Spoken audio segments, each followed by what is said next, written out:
Zdravo društvo, dobrodošli u još jedan video, niste nam vidjeli face već neko vrijeme, pa rekao da se predstavimo malo pre današnjeg videa. Čisto da ne zaboravite kako izgledamo.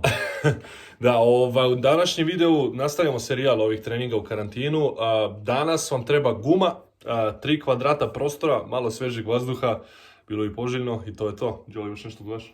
Imam definitivno cilj ovih naših online treninga nije sa ciljem da se poboljšavaju određene sport specifikum performanse, jer verujte da u ovim uslovima koje imamo to ne možete da uradite, ali cilj ovih naših treninga jeste da poboljšamo određenu opštu pokretljivost, da održavamo lokomotorni sistem u treningu, da utičemo na sve 3 ravne tela dok se krećemo i da prosto utičemo na potpuno stabilnost i mobilnost celog tela.